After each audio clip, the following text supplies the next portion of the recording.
ಇನ್ನು ಶೃಂಗೇರಿ, ನಮ್ಮ ರಾಜ್ಯದ ಶೃಂಗೇರಿಯಲ್ಲಿ ನಡೆದ ಬೆಳವಣಿಗೆ ನಿಮಗೆಲ್ಲ ಗೊತ್ತಿದೆ. ಅಂಚೆ ಮತಗಳ ಮರು ಮತ ಎಣಿಕೆಗೆ ಕೋರ್ಟ್ನಿಂದ ಆದೇಶ ತಂದು ಮತ ಎಣಿಕೆ ಮಾಡಿ ಜೀವರಾಜ್ ಬಿಜೆಪಿ ಅಭ್ಯರ್ಥಿ ಗೆದ್ದಿದ್ದು. ಈಗ ವೋಟ್ ಚೋರಿ ಜಟಾಪಟಿ ಕಾಂಗ್ರೆಸ್ ಮತ್ತು ಬಿಜೆಪಿ ಮಧ್ಯೆ ಜೋರಾಗಿದೆ. ಇದು ಕೇವಲ ಮತ ಚೋರಿಯಲ್ಲ, ವೋಟ್ ಡಕಾಯಿತಿ. ಜೀವರಾಜ್ ವಿಜಯಿ ಘೋಷಣೆ ವಿರುದ್ಧ ಕಾನೂನು ಹೋರಾಟ ಮಾಡ್ತೀವಿ ಅಂತ ಸಿಎಂ ಭೇಟಿ ಬಳಿಕ ಮಾಜಿ ಶಾಸಕ ರಾಜೇಗೌಡ ಆರೋಪವನ್ನು ಮಾಡಿದ್ದಾರೆ. ಕಾಂಗ್ರೆಸ್ಸಿಗರ ಆರೋಪಕ್ಕೆ ಆರ್ ಅಶೋಕ್ ಕೌಂಟರ್ ಕೂಡ ಕೊಟ್ಟಿದ್ದಾರೆ. ಸಹಜ, ಹಗ್ಗ ಜಗ್ಗಾಟ ಸಹಜ. ಈ ವೆಸ್ಟ್ ಬೆಂಗಾಲ್ನಲ್ಲಿ ಮಮತಾ ಬ್ಯಾನರ್ಜಿ ಮಾಡ್ತಾ ಇದ್ದಾರಲ್ಲ, ಅದೇ ರೀತಿ ಇಲ್ಲೂ ಕೂಡ ರಾಜೇಗೌಡರು 3 ವರ್ಷ MLA ಆಗಿದ್ದರು. ಈಗ ಅವರು MLA ಅಲ್ಲ ಅಂತಿದ್ದಾರೆ. ಜೀವರಾಜ್ ಅವರಿಗೆ ಕೊಟ್ಟಿದ್ದಾರೆ ನೀವು ಶಾಸಕರು ಅಂತ. ಹಾಗಾಗಿ ಒಂದಷ್ಟು ಮುಖ್ಯಮಂತ್ರಿ ಆದಿಯಾಗಿ ಎಲ್ಲರೂ ಕೂಡ ಬಿಜೆಪಿಯನ್ನು ದೂಷಣೆ ಮಾಡ್ತಾ ಇದ್ದಾರೆ.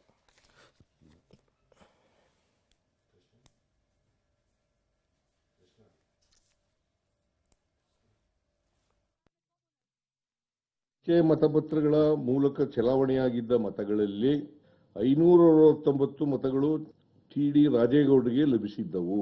ಮರು ಎಣಿಕೆಯಲ್ಲಿ 314 ಮತಗಳು ಮಾತ್ರ ವ್ಯಾಲಿಡ್ ಅಂತ ಆಗ್ತವೆ. ಅದರಲ್ಲಿ 255 ಮತಗಳು ಕಡಿಮೆ ಆಗಿದ್ದಾವೆ, ಇನ್ವ್ಯಾಲಿಡ್ ಆಗಿದ್ದಾವೆ. ಇವು ಯಾಕೆ ಇನ್ವ್ಯಾಲಿಡ್ ಆದೋ? 255 ಅಂಚೆ ಮತಗಳು ಇನ್ವ್ಯಾಲಿಡ್ ಆಗಿದ್ದಾವೆ ಅಂತ ಆಗಿದೆ. 2023ರಲ್ಲಿ ಜೀವರಾಜ್ಗೆ 692 ಅಂಚೆ ಮತಗಳು ಬಿದ್ದಿದ್ದರೆ ಮರು ಎಣಿಕೆಯಲ್ಲಿ 690 ಮತಗಳು ಲಭಿಸಿವೆ. 2 ಮತಗಳು ಮಾತ್ರ ಕಡಿಮೆಯಾಗಿದ್ದಾವೆ. ಜೀವರಾಜ್ಗೆ ಬಿದ್ದಿರತಕ್ಕಂಥ ಮತಗಳು 2, ರಾಜೇಗೌಡನಿಗೆ 255 ಮತಗಳು ಕಮ್ಮಿಯಾಗಿದ್ದಾವೆ. ಅಂಚೆ ಮತಪತ್ರಗಳ ಮೂಲಕ ಚಲಾವಣೆಯಾಗಿದ್ದ ಮತಗಳಲ್ಲಿ ನನಗೆ ಅನ್ಯಾಯ ಆಗಿದೆ. 201 ವೋಟ್ಗಳ ಮತದಿಂದ ಗೆದ್ದಂಥ ನನ್ನನ್ನು ಸಿಂಧು ಮತಗಳನ್ನು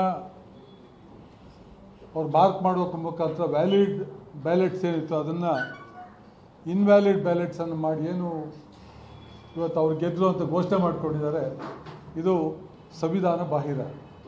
ಜೊತೆಗೆ ಮುಖಂಡರು ಹೇಳ್ದಂಗೆ ಇದು ವೋಟ್ ಚೋರಿ ಅಲ್ಲ, ವೋಟ್ ಡಕಾಯಿತಿ. ಇದು ಸ್ಪಷ್ಟವಾಗಿ ಎಲ್ರಿಗೂ ಗೊತ್ತಾಗ್ತದೆ. ಈ ಬಗ್ಗೆ ಏನು ಆ ಚುನಾವಣೆಯ ಅಧಿಕಾರಿಗಳು ನೇಮಕ ಆಗಿದ್ದರು ಅವರೆಲ್ಲರ ಅಭಿಪ್ರಾಯ ಕೂಡ ಇದೇ ಆಗಿದೆ. ಹಾಗಾಗಿ ಆ ವರದಿಗಳು ಕೂಡ ಎಲೆಕ್ಷನ್ ಕಮಿಷನ್ಗೂ ಹೋಗಿದ್ದಾವೆ, ಸರ್ಕಾರ ಮಟ್ಟಕ್ಕೂ ಹೋಗಿದೆ, ನ್ಯಾಯಾಲಯಕ್ಕೂ ಕೂಡ ಅದು ಸಲ್ಲಿಸ್ತಾರೆ ಅನ್ನುವ ಒಂದು ಮಾತನ್ನು ಈ ಸಂದರ್ಭದಲ್ಲಿ ಹೇಳಲಿಕ್ಕೆ ಬಯಸ್ತೇನೆ. ನನಗೆ ಇವತ್ತೇನು ಎಲೆಕ್ಷನ್ ಕಮಿಷನ್ ಓಕೆ, ಸೊ ನೋಡೋಣ, ಇದೆಲ್ಲ ಕಾನೂನು ಹೋರಾಟ ಅಂತ. ಶೃಂಗೇರಿಯಲ್ಲಿ ಬಿಜೆಪಿ ಚುನಾವಣಾ ಅಕ್ರಮದ ಅಕ್ರಮದ ಬಗ್ಗೆ ಆರೋಪಿಸಿದ ಚುನಾವಣಾ agent Sudhir Kumar. Chikkamagaluru strong room ಬಗ್ಗೆ ನನಗೆ ಅನುಮಾನ ಇತ್ತು ಅವ್ರು ಹೇಳ್ತಾರೆ. 20 ಬಾಕ್ಸ್ಗಳ ಪೈಕಿ 19 ಬಾಕ್ಸ್ಗಳು ಒಂದೇ ರೀತಿ ಇದ್ದವು. ಒಂದೇ ರೀತಿ ಶಾಹಿಯನ್ನು ಬಳಸಿ ರಿಜೆಕ್ಟ್ ಆಗುವಂತೆ ಮಾಡಿದ್ರು. ರಾಜೇಗೌಡರಿಗೆ ಹಾಕಿದ ಮತದ ಶಾಹಿಯೇ ಬೇರೆ, ರಿಜೆಕ್ಟ್ ಆಗುವಂತೆ ಗೆರೆ ಎಳೆದಿರುವ ಶಾಹಿಯೇ ಬೇರೆ. ಜೀವರಾಜ್ FIRಗೆ ಹೆದರಿ ಸ್ಟೇ ಯಾಕೆ ತರಬೇಕು?